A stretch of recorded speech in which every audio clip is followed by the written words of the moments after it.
अस्सलाम वालेकुम दोस्तों, मेरा नाम डॉक्टर लियसगर है और आज की इस वीडियो में हम डिस्कस करने जा रहे हैं एवरेज डेंसिटी ऑफ अर्थ के टॉपिक को। तो आज की इस वीडियो जिसका ताल्लुक जो है वो first year physics chapter number 6 gravitation से है, जिसमें हम ड्राइव करने जा रहे हैं एवरेज डेंसिटी ऑफ अर्थ, ज़मीन की डेंसिटी हम बाकायदा मालूम करने जा रहे हैं। तो सबसे पहले by the definition of density की अगर हम बात करते हैं तो डेंसिटी का जो फॉर्मूला होता है, डेंसिटी बराबर होती है मास अपॉन वॉल्यूम। अब जो डेंसिटी का यहाँ जो सिंबल रखा हुआ है वो रो, ये सिंबल जो है ना, ये सिंबल कहलाता है रो, और मैंने ए भी छोटा सा लगा हुआ है एवरेज डेंसिटी। किसकी बात हो रही है? एवरेज। अब एवरेज डेंसिटी क्यों? क्योंकि ज़मीन के हर इलाके की डेंसिटी जो है वो अलग अलग है। कुछ जगहों के जो है वो ज़मीन बहुत ज़्यादा ठोस है तो वहाँ की जो डेंसिटी होती है वो ज़्यादा होती है। कुछ जगहों की ज़मीन जो होती है वो कच्ची ज़मीन होती है, वहाँ की डेंसिटी थोड़ी सी कम होती है। तो इसीलिए ओवरऑल पूरी ज़मीन की अगर हम बात करते हैं तो वो पूरी ज़मीन की एवरेज डेंसिटी की हम बात करेंगे। तो इसलिए मैंने यहाँ लिखा ए। अब हम मालूम करने जा रहे हैं ज़मीन की डेंसिटी, तो इसीलिए मास किसका होना चाहिए? ज़मीन का। वॉल्यूम किसका होना चाहिए? ज़मीन का। तो वॉल्यूम के साथ भी मैंने एवरेज लिखा है क्योंकि हम यहाँ वॉल्यूम भी एवरेज लेंगे। तो मैंने मास की जगह लिखा एम ई शो कर रहा है mass of earth, volume show कर रहा है वी। वॉल्यूम के लिए हमने एवरेज वॉल्यूम लिखा, डेंसिटी के लिए मैंने एवरेज डेंसिटी लिखा। फिर हमने लिखा since the earth is nearly spherical in shape, हमारी जो ज़मीन है ना वो करीब करीब स्फेरिकल है। स्फेयर का अब करीब करीब स्फेरिकल है तो स्फेयर का वॉल्यूम मालूम करने का फॉर्मूला होता है 4/3 पाई आर क्यूब।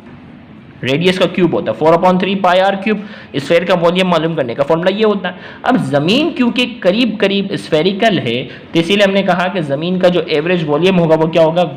वॉल्यूम बराबर होगा 4/3 pi R E cube.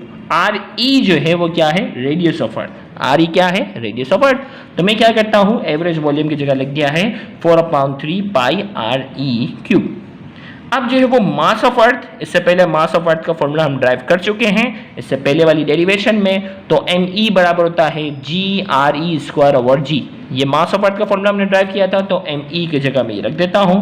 R E cube और ये आर ई स्क्वायर आपस में क्या हुआ? Cancel out.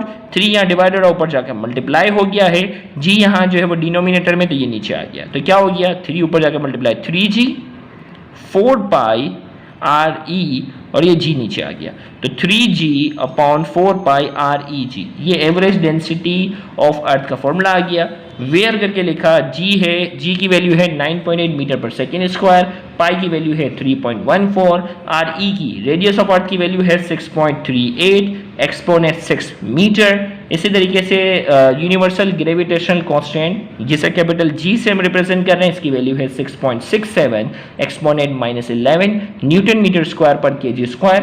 Bye substituting the all value, इन तमाम वैल्यू को हम यहाँ पुट करते हैं। जब सॉल्व करते हैं तो हमारे पास एवरेज डेंसिटी ऑफ अर्थ आता है 5.5 एक्सपोनेंट 3 किलोग्राम पर मीटर क्यूब। ये हमारे पास जो है वो ज़मीन की एवरेज डेंसिटी है। इस फॉर्मूले में वैल्यू पुट करने के बाद 5.5 एक्सपोनेंट 3 किलोग्राम पर मीटर क्यूब। तो यहाँ जाकर हमने एवरेज डेंसिटी ऑफ अर्थ की डेरिवेशन जो है वो मुकम्मल की, साथ ही साथ इसकी वैल्यू भी मालूम कर ली। उम्मीद है कि आपको ये डेरिवेशन आसानी से समझ में आ गई होगी। Thank you very much. अल्लाह हाफिज़।